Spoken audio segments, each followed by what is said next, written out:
So you can also listen on the app, the State Affairs app. You can download the app on Google Play Store on iOS. The State Affairs app. All right, let's take this call. Hello. Hello. Are you there?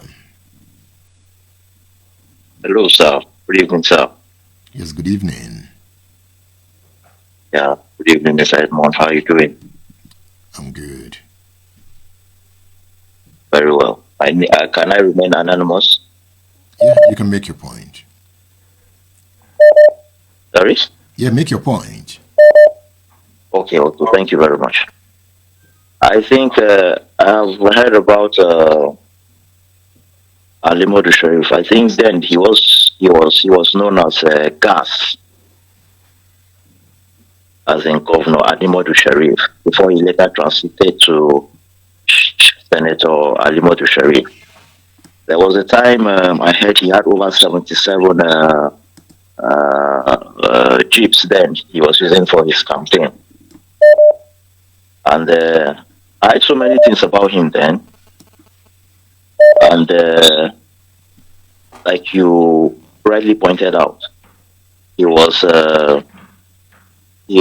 someone who was associated with the Boko Haram stuff. However, I think the point I'm trying to make here is, especially the Northerners, the weapon that has been used in how do I put it now? The weapon has been used to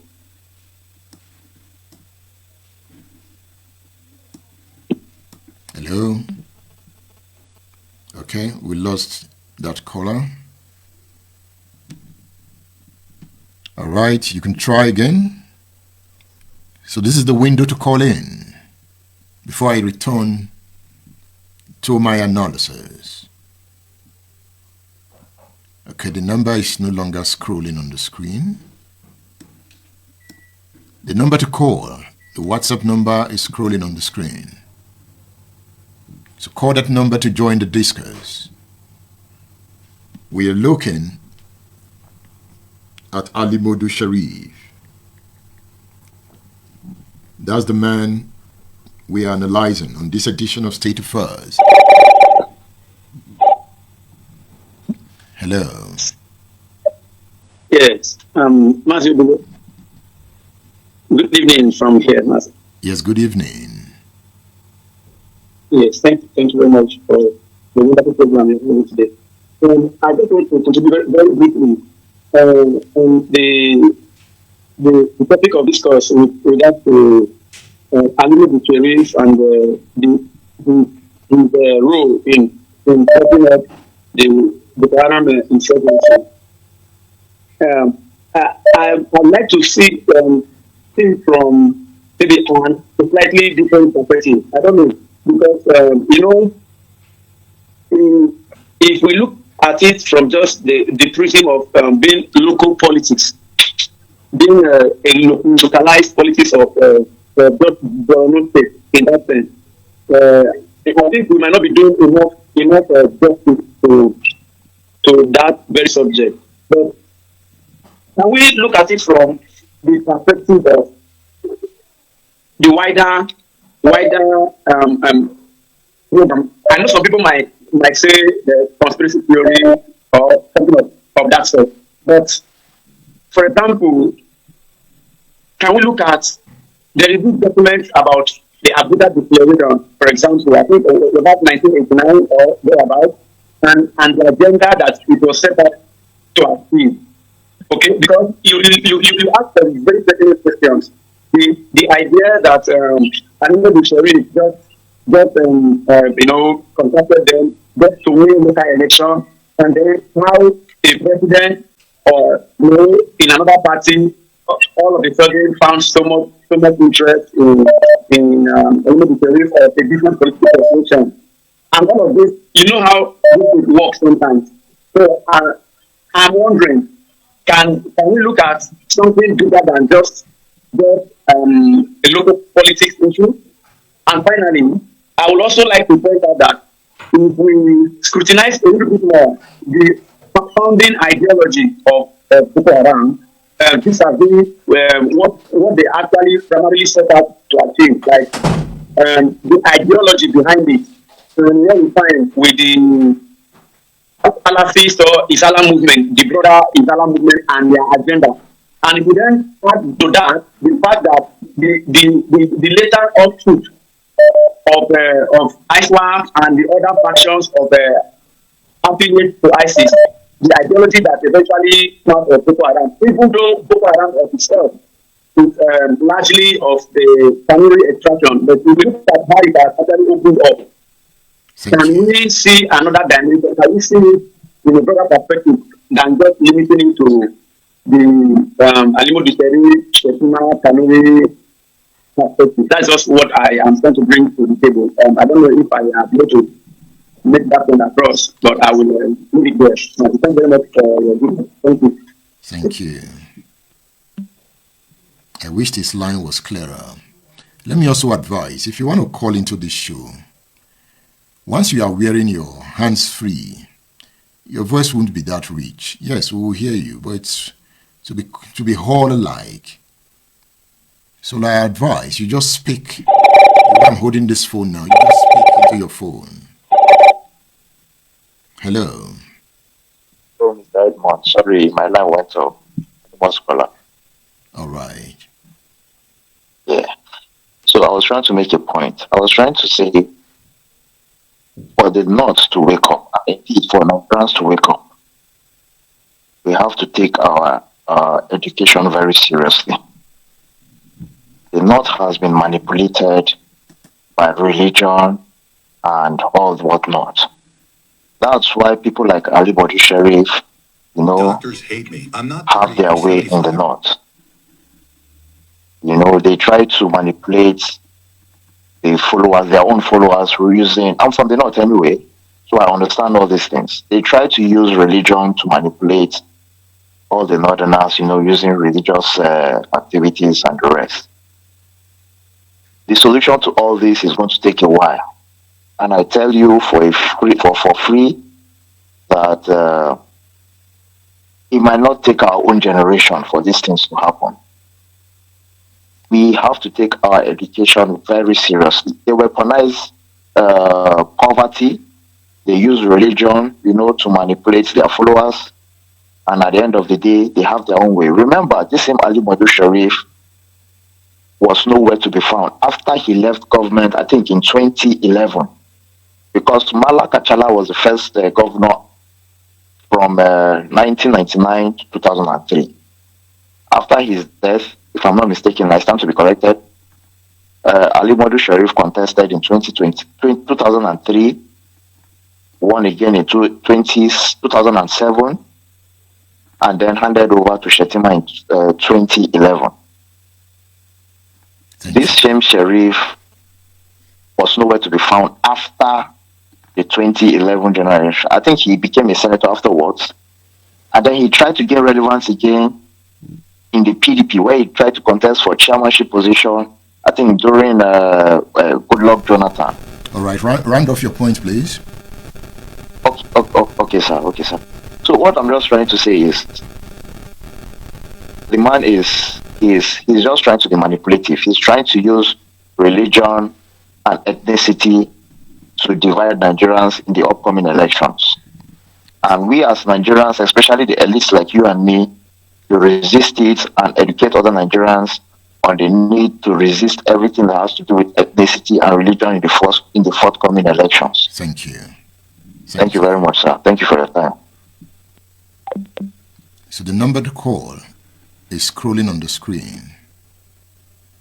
You call on WhatsApp. You see that call was very clear.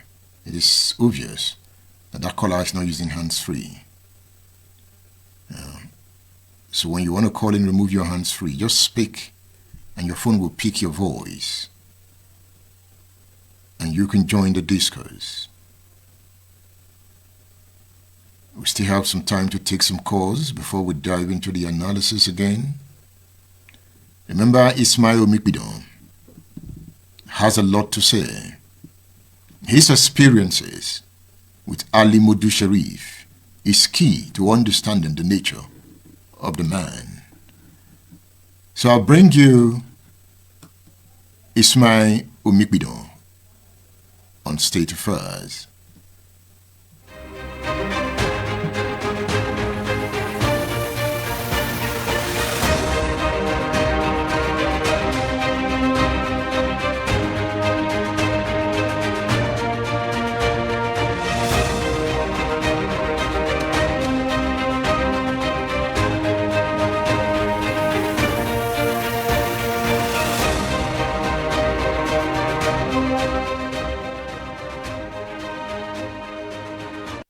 One thing about this book is the calmness it radiates. The front cover, the color.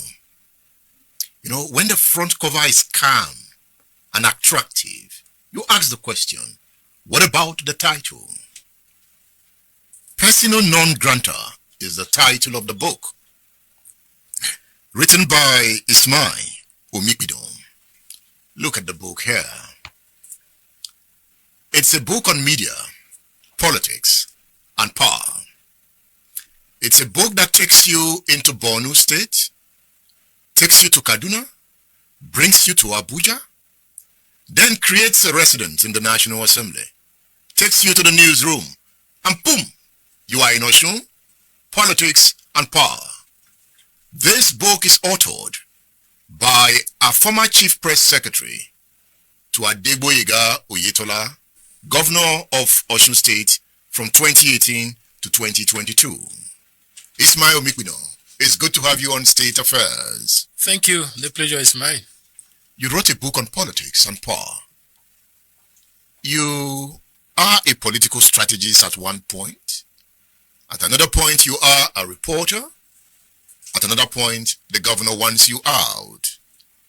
By the time you look at this character of the author of this book, would you say that his actions in Borno led to the reaction of Sharif? With the benefit of insight and going through some of the stories I did then, I want to believe that the action of the author, gave rise to the reaction of the then Borno State governor. Were your stories that hard on him? It was hard. Apart from the fact that the stories were hard, the information at my disposal were information that could only be gotten by an insider. So that alone irritates him. I recall there was a particular decision he took. And in less than 5 minutes, I was calling the special advisor on media for reaction. And that one, I was told to rush to him and said, and the man was like, who is the one giving him information? And I understand somebody replied and said, Your Excellency, sir, the same way you were getting information when Kachala was governor, because it was Ali Modu Sharif who dislodged Kachala. They were members of the same political party, APP at the time. Sharif was in the Senate, Kachala was the governor. But Sharif ensured that Kachala never got a return ticket on the platform of the APP, and that led Kachala to defect to AD. How was he able to do that? Sharif is very powerful. Then, until 2011, since his foray into politics in the 90s, he never lost any election. The first election he was going to lose was his bid to return to the Senate in 2011 after producing a successor in Kashim Shettima. But he lost that election. That was the first time he was going to lose an election. So Sharif was very powerful, and because of his access to resources, enormous, he could do and undo. In fact, as a reporter then, most people believe that, in Africa, once you do things that people believe are unthinkable, the easiest way to describe it is that maybe you are also using African magic. Because in Borno then, I was the only one who could dare the government. You dared the government of Ali Modu Sharif, the powerful governor. You said in your book that the first of such stories had to do with the series the Sun ran after the 2003 general elections, with the title, Powers Behind the Throne. When I saw the one that was done on Abia, which was about the publisher of the newspaper itself, Senator Ojus Okalu, who was the henchman in Abia State, I felt if the paper could run that kind of story on Abia, then I must not leave any stone unturned as far as exposing that of Borno. So you knew what you were going into. I knew it because, we're running the series then, Powers Behind the Throne. The essence was to examine how the governors were running, the state. At the time in Abia, there was this story that the governor's mother was very powerful. And when I read the story run by the Sun, and I knew the publisher of the paper, I was like, if the Sun could run this type of story on Abia, then I must go extra mile to expose that of Borno. And at the time in Borno, Alimodu Sharif, the sister-in-law, was the accountant general of the state. His uncle was the commissioner for finance. His brother was one of the commissioners. And even the party chairman had a relationship with him, So I detailed all this one after the other and how they were influencing government decisions. And I think that paper sold massively, to the extent that at some point vendors were selling the photocopy of the same paper. And that was one of the stories that made him to ask the security operatives to come after me. But they did not come after you. In fairness to them, they would tell you. Yeah, they were nice to me. That the governor wants them to come for you. Yes, and one of the things one of them told me at some point, there was a crisis in the University of Maiduguri. The crisis started around 12 a.m. and by 3 a.m. they had burnt some structures in the school and some shops. So I got to the scene of the incident around 6:30 a.m. and the then director of DSS, I got there before him. So when he saw me, he was like, "You are here again?" I said, "Well, if all journalists operate the way you operate, I don't think we will have issues in the state." And after the incident, he called me aside and said, "Look, on several occasions we have been asked to pick you up, but by the time we do our check, we realize that most of the stories you run, they are factual based. But how you get your information baffles us, and that is the worry of Mr. Governor. So most times when the man is agitated and he wants them to pick me up, they'll just give me information that should lie low. So sometimes I'll just take off and go to Kaduna." Pick you up for what? The way state governors use state powers, I'm sure maybe if it were now, I probably would not have survived it. Because, once they arrest you, they just go and lock you up. They can decide to prefer some charges against you, which they usually are unable to sustain. And sometimes too, the psychological trauma you suffer, because I recall when once the DSS arrested me in Kaduna, they asked me to stay in one room, only me. And for like 3 hours, I was there alone. Nobody spoke to me. Nobody told me anything. Nobody told me my offense.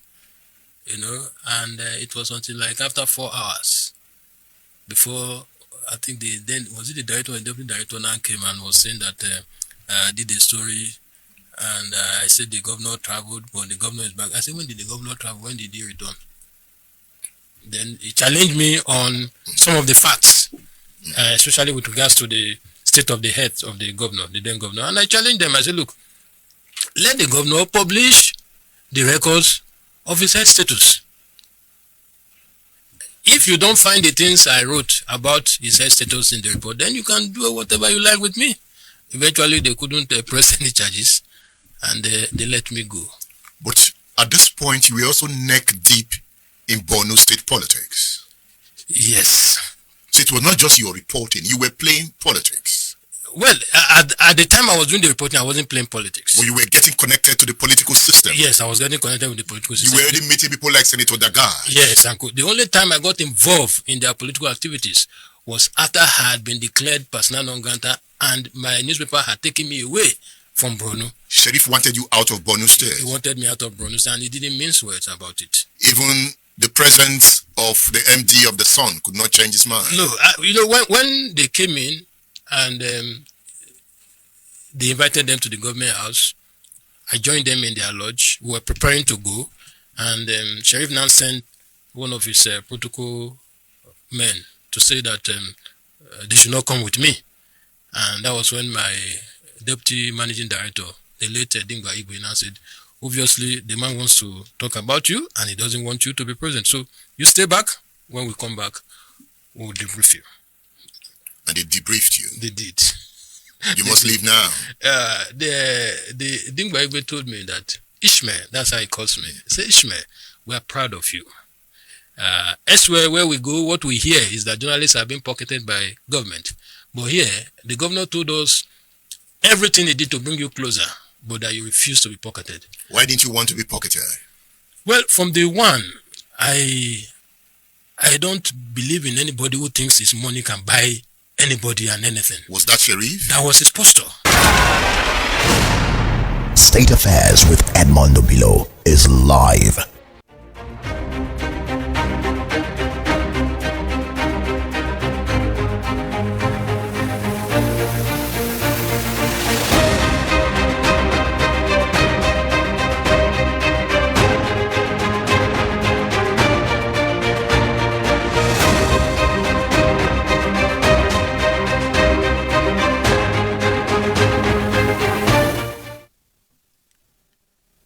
Ismail Mikbidon telling his story of encounters with Ali Modu Sharif. Ali Modu Sharif is the man we are talking about on this edition of State Affairs. Remember, State Affairs now runs every Tuesday 9 p.m. West African time, Thursday 9 p.m. West African time. I hope you did not miss the Sunday edition. Sundays, 9 p.m. West African time. So, we have Sunday, 9 p.m., Tuesday, Thursday, 9 p.m. West African time. Then on Saturday, on Splash, 8 a.m. West Africa time. 8 a.m. That runs on Splash FM 2. So I'll be glad to have you join me Sundays, Tuesdays, Thursdays, and Saturdays on State Affairs. Should I take more calls or open the lines later? I will open the lines later. Let's look at some issues. The Modu Sharif story. It's also about politics. It's also about power. A deal is reportedly said to have been signed between Sharif and Muhammad Yusuf before Sharif became governor of Borno State.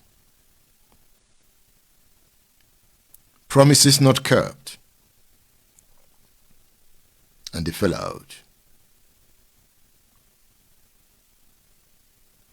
Sharif has never accepted responsibility. He runs from the accusations, issuing denials, blaming political enemies, and pointing to his losses as proof of his victimhood.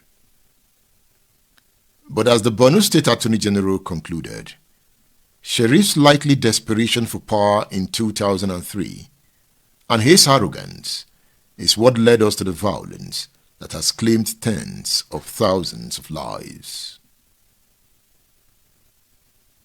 So this is the story of Ali Modu Sharif, a story of ambition,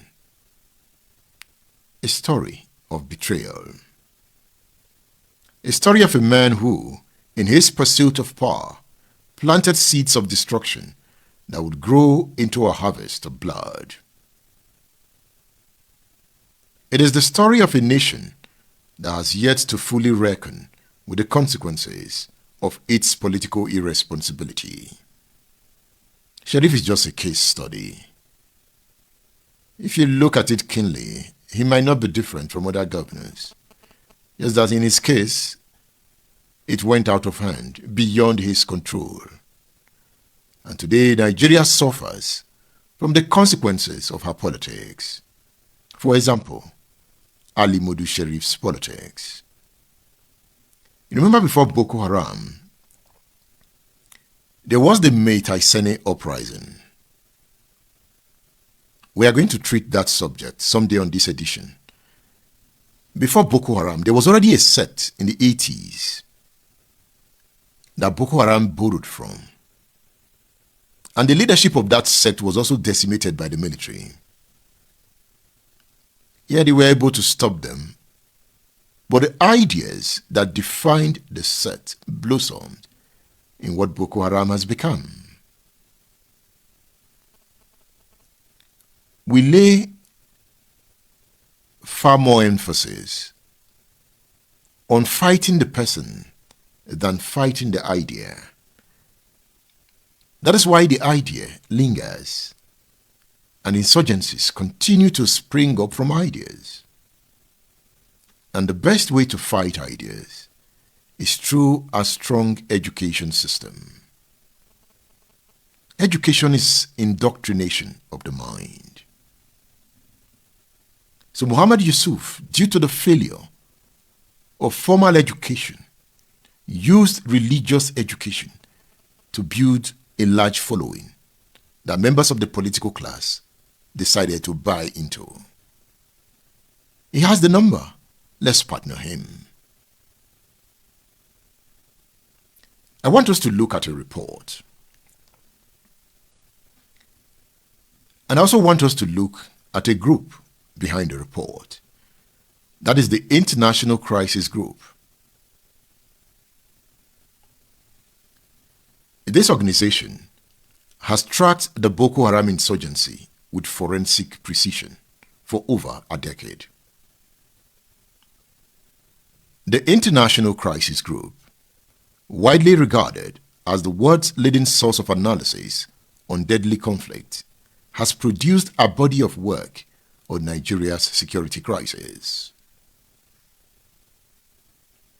Before we go into their findings, let us understand who they are.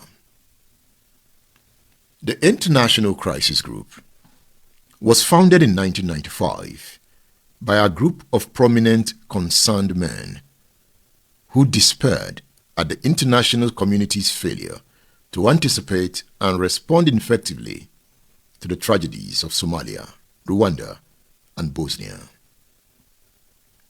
Led by figures like former United States Senator George Michel, former U.S. Ambassador Martin Abramowitz, and Mark Malone Brown of the UN Development Program, the organization was built on the idea to create a highly professional staff that would serve as the world's eyes and ears for impending conflict. So today, the Crisis Group is generally regarded as the preeminent source of information and policy advice to prevent and resolve deadly conflicts. Their work in Nigeria has been relentless. As early as December 2010, just months before Muhammad Yusuf's execution, Crisis Group published a report titled Northern Nigeria, Background to Conflict. The report warned that while Nigeria's far north was not the hotbed of Islamic extremism some in the West feared, it needed reinforced community-level peace building and a more subtle security response. Less lingering tensions would lead to new violence. At that 2010, when the report was released, the Crisis Group did not identify Northern Nigeria as the hotbed of extremism. So critically, The report identified that the roots of the problem lay not in some abstract religious radicalism, but in Nigeria's history and contemporary politics. I want you to take note of that. The report identified that the roots of the problem lay not in some abstract religious radicalism, but in Nigeria's history and contemporary politics. The report is not saying that religion is not a problem, but the report is saying that the root cause is Nigeria's history and contemporary politics, the politics of Ali Modu Sharif, for example. The report specifically made the point about the political manipulation of religion and ethnicity. The report looks at disputes over distribution of public resources and the failure of the state to assure public order. This was a direct indictment of the kind of cynical dealings we've already traced on this edition of State Affairs. So Crisis Group has since produced a series of authoritative reports dissecting every twist in the insurgency's evolution. In March 2024, they published JAS versus ISWAP. Have you read that report? JAS versus ISWAP. The war of the Boko Haram splinters. Boko Haram has broken into two major factions, JAS and ISWAP. Abubakar Shakal was the leader of JAS, while ISWAP broke away from the Abubakar Shakal-led Boko Haram. It was Shakal who had wanted to collaborate with ISIS, but at some point, ISIS preferred the breakaway faction. That is an international dimension to the crisis.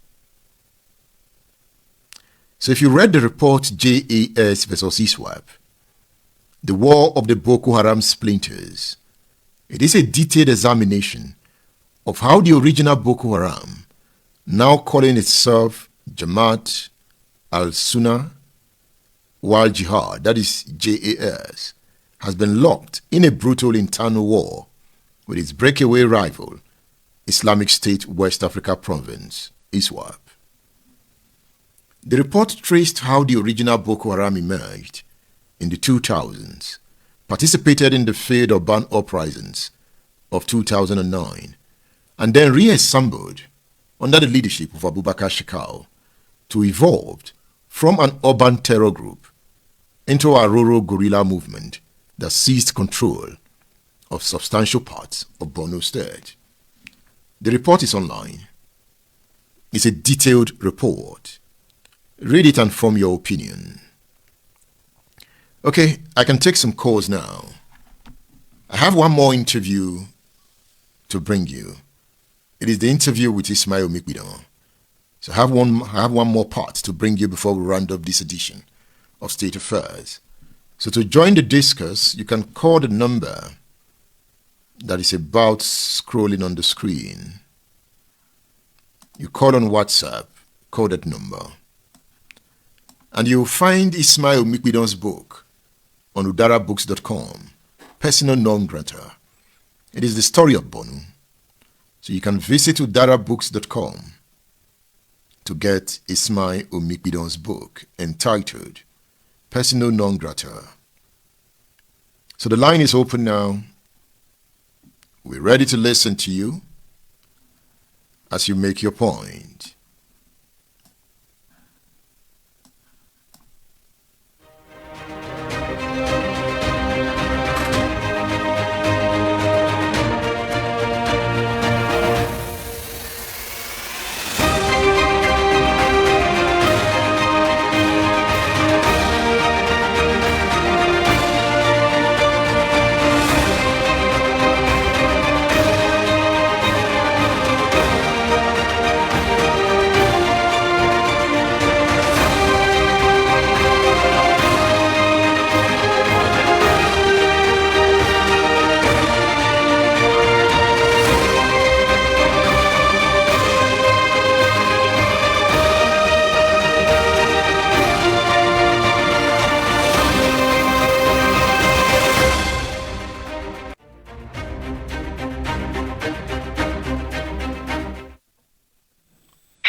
Hello, Mr. Edmond.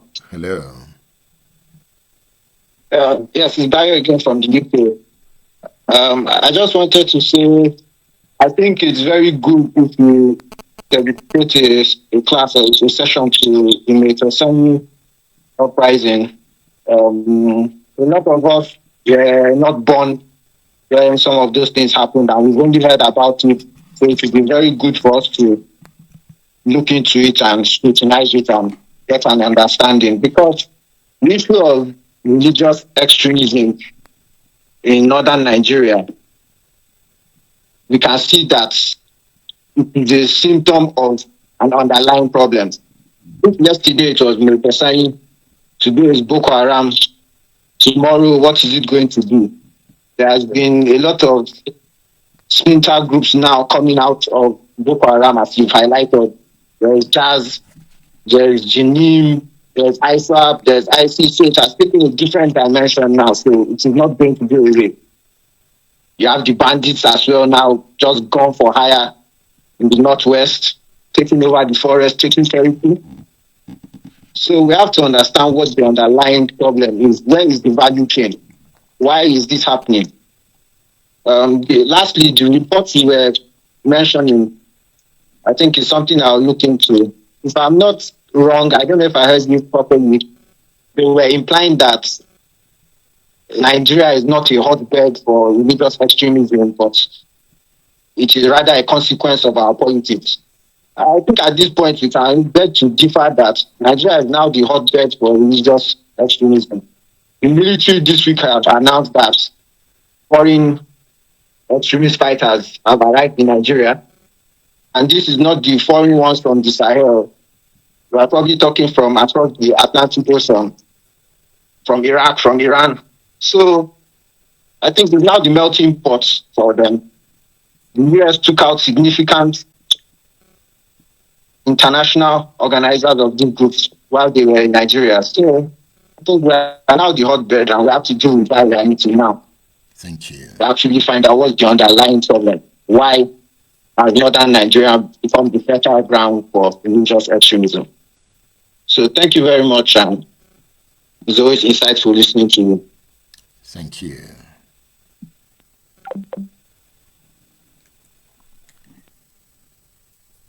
In 2015, Abubakar Shakal pledged allegiance to ISIS, but internal divisions soon fractured the movement. By 2016, the faction that broke away secured recognition from ISIS and took the name ISWAP, while Shakal and his followers reverted to the JAS designation. What is most striking about the report by the International Crisis Group is its revelation that the two jihadist factions have inflicted more damage on each other since 2021 than the Nigerian military has inflicted on them.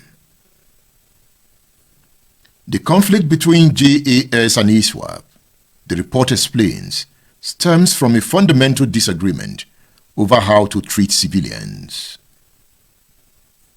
JAS sees all civilians as fair game for plunder, while ISWAP treats Muslims differently from non-Muslims, taxing them and providing its version of law and order rather than simply stealing from them. When ISWAP took over territory from JAS and imposed this more bureaucratic model, banning pillage and seizing weapons, many JAS fighters refused to join. Some surrendered to Nigerian authorities while others fought back, leading to JAS counter-offensive that has since retaken most of the islands in the Lake Chad Basin. The report also captures the sheer scale of the humanitarian catastrophe. The insurgency has displaced more than 2 million people, created a massive humanitarian crisis, and prompted the rise of civilian vigilante self-defense groups. In a February 2026 update, Crisis Group documented how Boko Haram and ISWAP have gained momentum in recent months despite counter-insurgency operations by the Nigerian military. It is the story of Boko Haram. It is the story of Ali Modu Sharif. It is the story of power. The line is still open. I can still take some calls. I have been digging into how Shekau was killed. The death of Abubakar Shekau.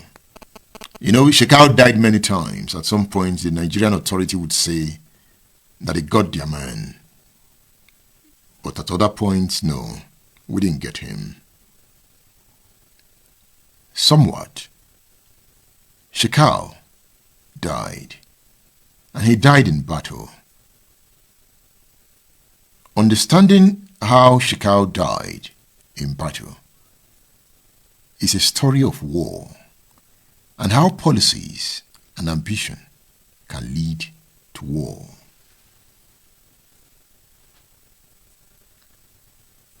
I have it in my script, the war. I have entitled it The War Within. The War Within, Shekau's final stand. But I'm not treating that tonight.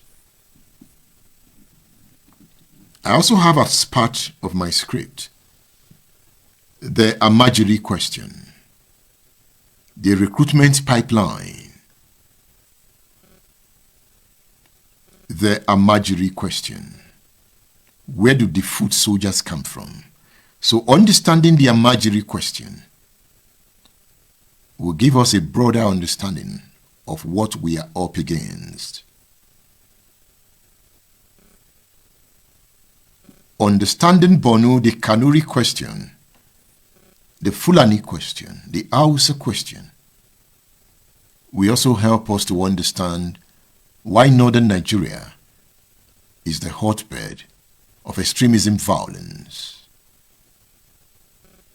Before Boko Haram, there have been religious crises in the north. These were signs that something was coming. In fact, I have written about the religious violence in Zaria due to a report published by a journalist working with This Day.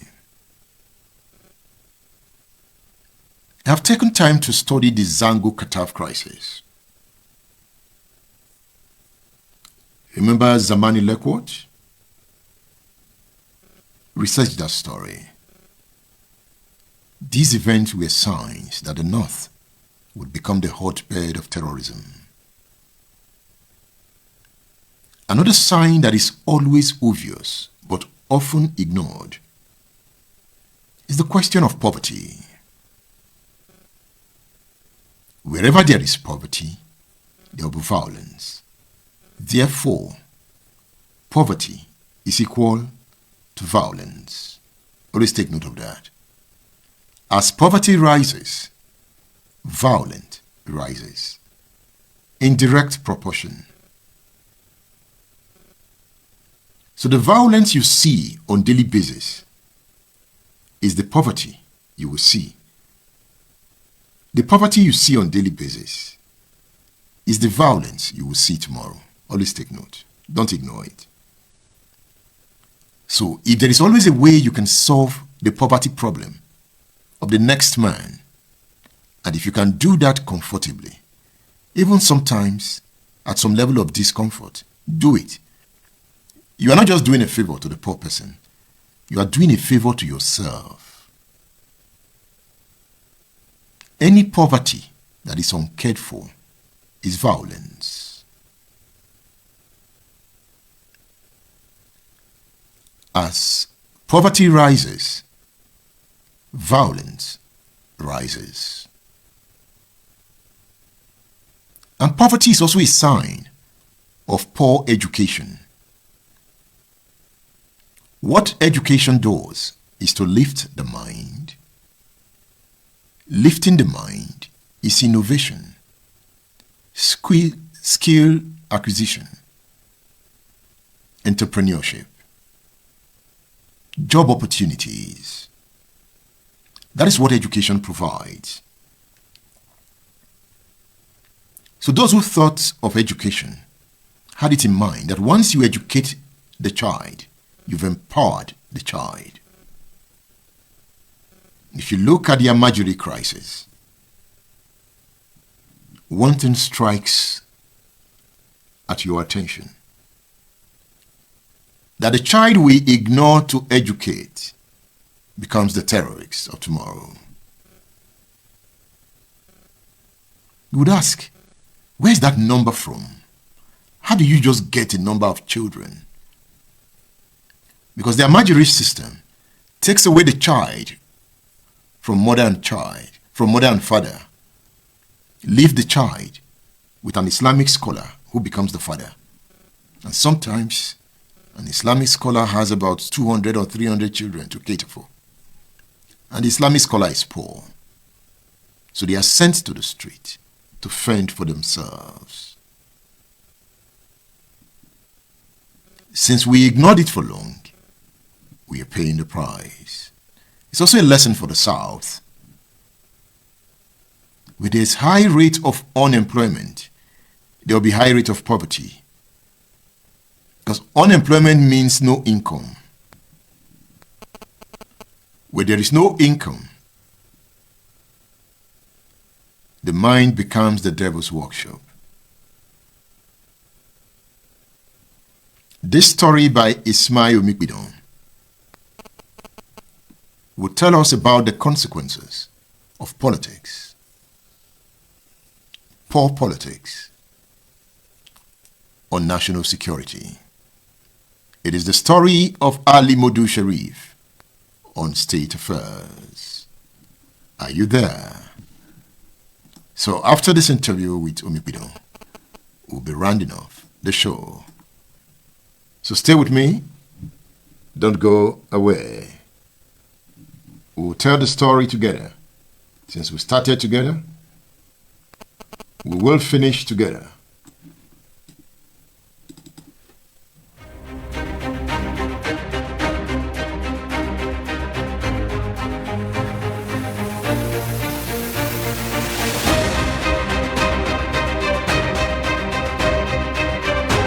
While he was running them out of time, was he sowing the seed for the emergence of Boko Haram? Well, if you look at the way he ran that government, and because of the way thugs virtually took over everywhere, because most of those who eventually became Boko Haram, from what some of the party chieftains also said, had some kind of relationship. Because I remember late Jerry Husseini once granted an interview on the national TV accusing, Ali Modu Sharif of breeding, because then in Borno, if you make any statement against Ali Modu Sharif, rest assured that political talks will visit you before nightfall. He was that tough? And God help you if they meet you at home. There was a time we were to go and interview, was it Buka Buluri? We were in the house when the talks came in. They beat everybody inside. In fact, they had one of our colleagues, head him up and his legs, were shaking. And one of them now said, why not enjoy doing that? These people are journalists, they are just doing their own job. Let's leave them alone. And that was how they spared us. But they beat the wives of the man and beat everybody up. That was what was obtainable under Ali Modu Sharif. What did Sharif want to achieve with that? He sees himself as a very powerful, person, and you know how powerful men behaves. Is that how powerful men behave? Most of them who use power crudely, that is how they behave. So he used it nakedly? Yeah, he used it nakedly. He was brutal? He was very brutal. You could, look, just because you disagree with him, there was this woman, Ajia Kakina. Just because you disagree with him, bulldozer will visit your house the next day, and they will look for one excuse or the other to bring down the building. It wasn't as if I was told stories. I saw them happen. And that was the man you confronted with your reports? Yes, by the grace of God. And he ran you out of town? Yeah, he did. He did. He said that I should, apart from that story, he had issue with this same Ajia Kakina, and so they took her to the court. They took her to one obscure magistrate court, but somehow I got the information, and so I went to the court to report. And some of the things that came out from the cross-examination during, the proceeding were very, very unpalatable. I think I reported 2 of them, and the whole town, caught fire. And in fairness to him, he sent emissaries to me and pleaded with me in the name of God to stop reporting from the court. And I heeded the plea. Why did you heed that plea? When somebody used the name of God to beg you, he has shown you that he's not using his own power, he's not using his own might, that the God you worship. And I left him. He who fights and run away. So they went for Hajj that year. So it was while they were in Hajj, I got information that the man said that I can no longer stay in Borno State. And based on that information, I called my editor then, Mr. Femi Adeshina. I said I wanted a transfer from the state. And he told me that he's not sure they will take me anywhere. So by the time they came back from Hajj, and I got information that my management were coming, I knew that I was the reason they were coming. And so for me, it didn't take me back. So in fairness to the current vice president, he never wanted me to leave. He was a commissioner. He wasn't commissioner yet. He was a banker, but was very close to the government. He wasn't commissioner. He was appointed commissioner in 2007. I was declared personal non granta in 2005. He told me that, look, because of his relationship with the government, he's close to the father, and that he believes that the father there's nothing the father tells him that he won't listen, that he wants to take me to the father so that they can allow me to stay. And I told him, I said, sir, I want to leave. And I thank God. You left. I left. Wow. When we talk about Borno, we cannot run away from what is going on now. Boko Haram. And they sprang up viciously under Ali Modu Sharif. Yes. Did you see the signs before you left? Yes, I saw the signs because, when the initial founder of the group, late Yusuf, when he was preaching, the ease he was preaching about, you could see and feel them in Ali Modu Sharif's government, and so it was easy for the young man to assemble people. When you say somebody stole, and you see the person stealing, it's not as if you are looking for evidence. So he was preaching about vices in government, which we could all see and feel. So it was easy, for him to assemble. But I believe that the government also didn't manage the situation well. How do I mean? When they lost some of their members, and they were going to bury, their dead, they were confronted by security operatives. I can't remember the outfit now, but it was Ali Modu Sharif who inaugurated that team. And those ones now challenged them that they were not putting on helmet. And they said, look, what is our business with your helmet? In the process, there was disagreement. In the usual way, police came out to say that self-defense, they were trying to snatch their weapons, and they killed some of their members. Now, when they killed some of their members, Yusuf wrote formally to the state government, because in Islam, when you kill somebody unjustly, you pay compensation. It is called diya. So he wrote formally to the government to request for compensation. Nobody listened. They gave ultimatum. The ultimatum expired, and before you knew it, what we have today started like a joke. But unfortunately, there was a member of Sharif's cabinet who also had a relationship with the group.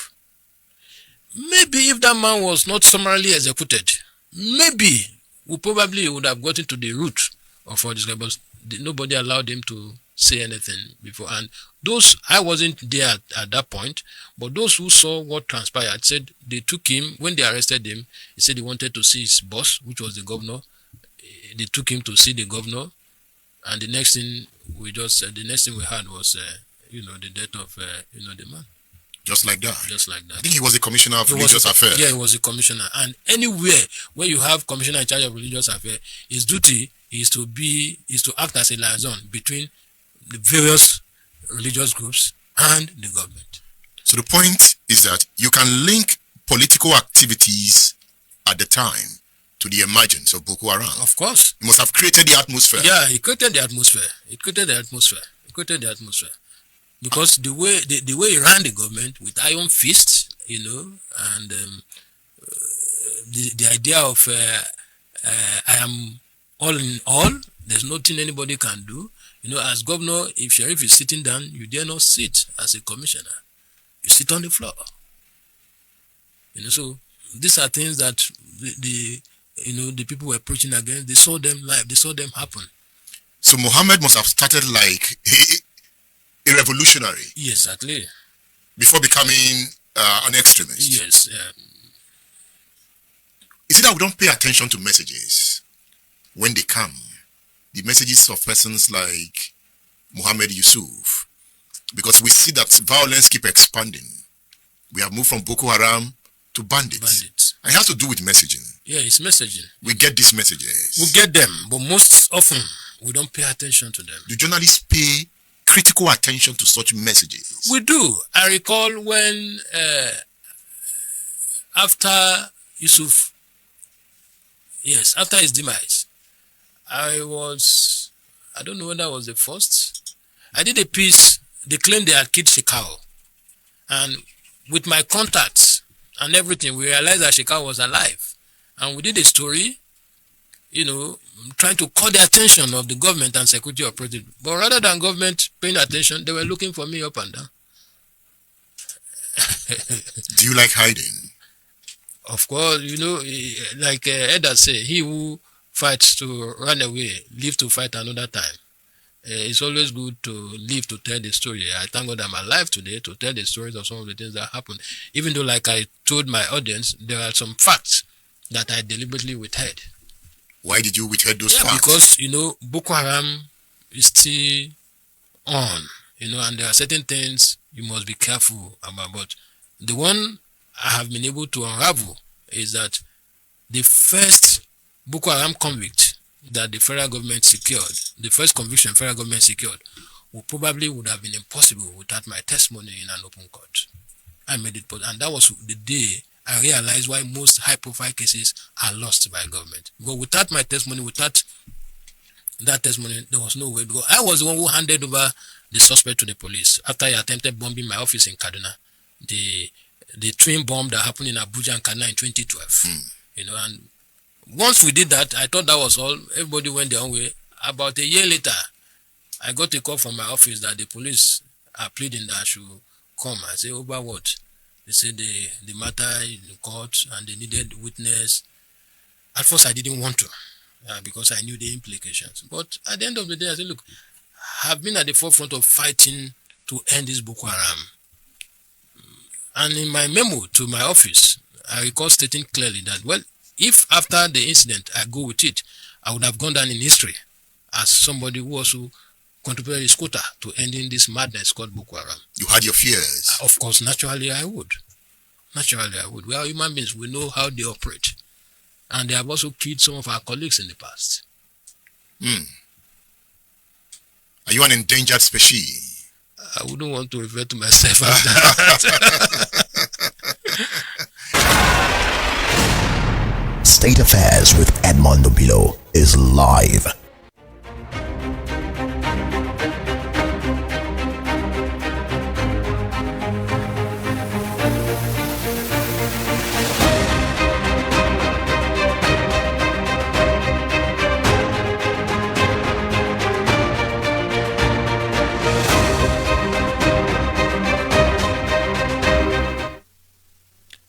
Ismail Mikbido there, telling his story.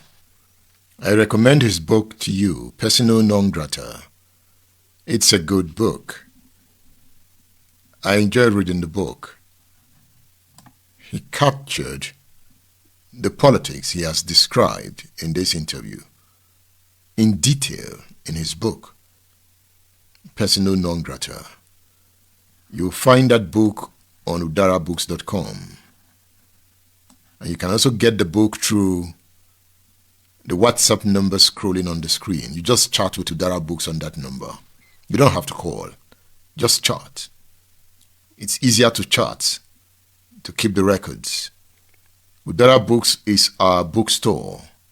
It's an arm of Bificom Media and Systems.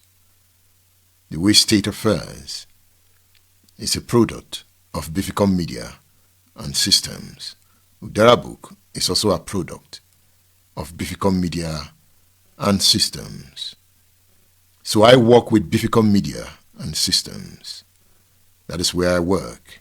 It's our company. And Bificom Media also has a research arm. We have a political desk and a history desk, working together with my team to bring you political stories.